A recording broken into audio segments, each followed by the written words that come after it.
Assalamualaikum warahmatullahi wabarakatuh. Kalau terjadinya atau keluarnya Dajjal, ini disebutkan dalam banyak hadis, banyak sekali, dan ini yang paling banyak diingatkan. Di antaranya hadis Bukhari yang berbunyi, kata Nabi SAW, tidak ada seorang Nabi pun kecuali sudah mengingatkan kaumnya tentang si buta sebelah kanan. Jadi memang dia cirinya buta sebelah kanan. Dajjal memiliki ciri khas, rambutnya keriting, kulitnya mendekati hitam, tahu matang, badannya kekar, dahinya lebar, dan mata kanannya rusak seperti anggur yang sudah rusak. Dan kata Nabi SAW, ingatlah dia akan mengaku sebagai Tuhan dan ketahuilah Tuhan kalian Allah tidak buta sementara dia buta. Kemudian orang-orang pada bertanya, ya Rasulullah, bagaimana bisa orang mengikutinya? Kata Nabi SAW, pada saat itu dunia akan ditimpa kelaparan dan Dajjal memiliki bergunung-gunung makanan. Allahu alam seperti apa, yang jelas dia bergunung-gunung memiliki makanan dan dia akan melewati seluruh muka bumi ini kecuali Madinah dan Mekah. Itu yang dia tidak bisa masukin. Dajjal akan membuat kerusakan di muka bumi 40 hari. Satu hari pertama seperti setahun, satu hari kedua seperti sebulan, hari ketiganya seperti sepekan, dan sisa harinya seperti hari-hari kalian. Berarti setahun, 2 bulan, 2 pekan. Dan ini kemungkinan kata sebagian ulama, dia akan menggunakan teknologi yang ada sekarang. Karena Nabi SAW mengatakan, akan keluar Dajjal dari wilayah Yahudiyah di Khurasan. Wilayah Yahudiyah ini subhanallah, sekarang di Iran ada satu perkampungan namanya Yahudiyah. Diberikan nama itu. Dan mayoritas penduduknya orang Yahudi.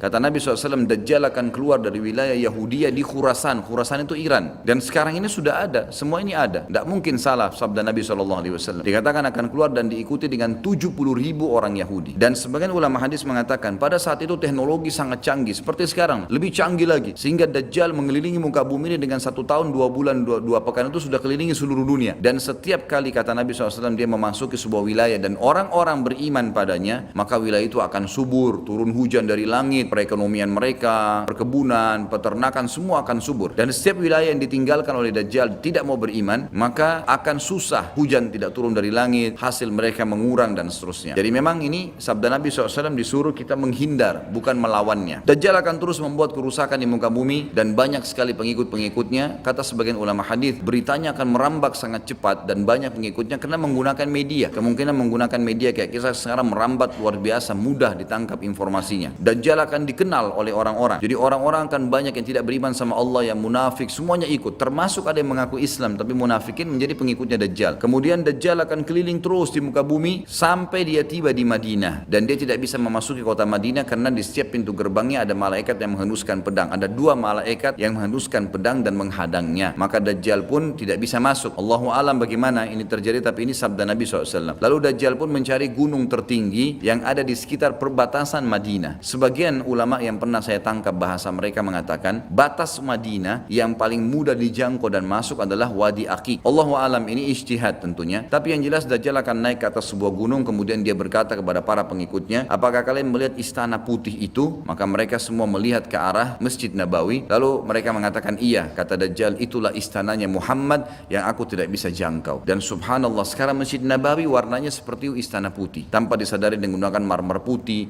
besar. Begitu juga dengan perluasannya nanti. Memang kalau dari kejauhan seperti istana yang sangat mewah. Ringkas cerita, Dajjal pun akhirnya sebelum pergi, dia sempat menyentakkan kakinya, kata Nabi SAW, sehingga membuat terjadilah gempa di Madinah dan membuat seluruh orang munafik di Madinah keluar jadi pengikutnya. Jadi gempa dan hanya tinggal di sana orang-orang beriman. Lalu keluarlah, sebelum Dajjal pergi, keluarlah satu anak muda yang kata Nabi SAW orang terbaik pada saat itu. Orang yang paling luar biasa imannya. Masih muda di sini ulama mengatakan istilah syab dalam bahasa Arab bisa dari mulai balik 12 tahun sampai 40 tahun. Kemudian keluar dan sempat melihat Dajjal. Maka Dajjal pun mengatakan menangkapnya segera dan mengatakan, saya Tuhanmu. Maka orang tersebut mengatakan, kau adalah Dajjal yang telah diceritakan oleh Nabi SAW. Karena dalam hadis yang lain dikatakan setiap orang mukmin bisa melihat di dahinya tulisan kafara yang berarti kufur. Dia bisa membaca bahasa Arab atau tidak, tapi dia akan bisa membaca dengan hikmah Allah. Matanya orang mukmin bisa melihat itu sehingga dia tahu ini adalah Dajjal. Kemudian Dajjal pun mengambil gergaji dan membelah 2 dari kepala sampai kemaluannya sehingga anak muda itu terbelah 2 dan Dajjal melewati tengah-tengahnya dan seluruh pengikutnya bersorak-sorak. Lalu Dajjal berkata, bangkit bangkit kembali bersatu. Lalu kata Dajjal, apa kau sudah yakin saya Tuhanmu? Maka anak muda itu mengatakan, justru saya tambah yakin kau adalah Dajjal. Setelah itu dia berusaha membunuhnya tapi dia tidak mampu lagi, Allah sudah selamatkan. Maka Dajjal pun meninggalkan lokasi tersebut. Lalu puncaknya Dajjal menuju ke Palestina dan dia akan bermarkas di sebuah tempat namanya Babulut dalam hadis. Subhanallah, sekarang ini sudah ada kota di Israel yang mereka rebut wilayah Palestina seperti kecamatan. Kalau yang saya tangkap, saya pernah ada cuplikannya, itu ternyata diberikan nama Babulut oleh orang Yahudi. Dan ini disebutkan dalam hadis dengan lafaz itu, Babulut. Ini luar biasa ini, seperti sabda Nabi SAW. Dan sekarang mereka lagi fokus membangun, menjadikan wilayah itu wilayah yang paling mewah di Israel. Subhanallah. Dajjal akan menuju ke sana, dan sementara dia menuju ke sana, setiap wilayah yang dia lewatin, salah satunya disebutkan dalam hadis Bukhari adalah dia akan melewatin satu wilayah yang sangat banyak masyarakatnya. Ya Allahu alam ini di mana? Apakah di wilayah Cina? Apakah di pokoknya masyarakat komunitasnya paling besar. Kita tahu sekarang Cina sama India ini tempat yang sangat luas, banyak masyarakatnya. Dia akan melewati wilayah yang banyak masyarakatnya. Lalu kemudian dia berkata kepada pemimpinnya, Allahu alam, ini presiden kah, raja kah, kepala suku kah, dia akan berkata bahwasanya saya Tuhanmu. Maka orang itu mengatakan, apa buktinya kau Tuhan saya? Dia bilang,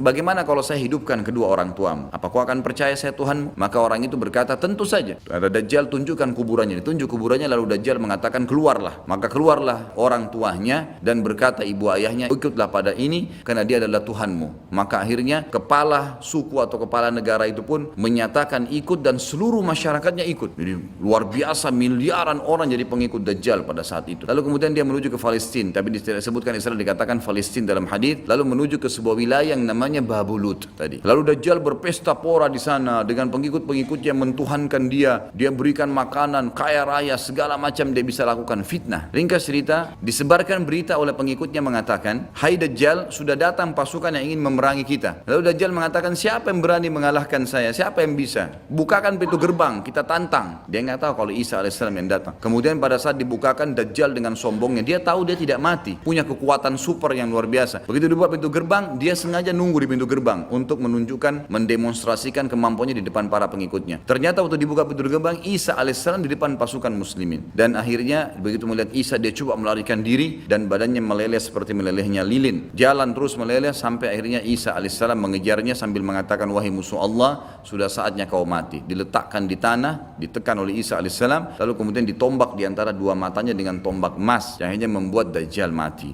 Jadi sampai sini insyaallah bahasan kita akan lanjutkan nanti. Subhanakallahumma bihamdika asyhadu an la ilaha illa anta astaghfiruka wa atubu ilaik. Wassalamualaikum warahmatullahi wabarakatuh.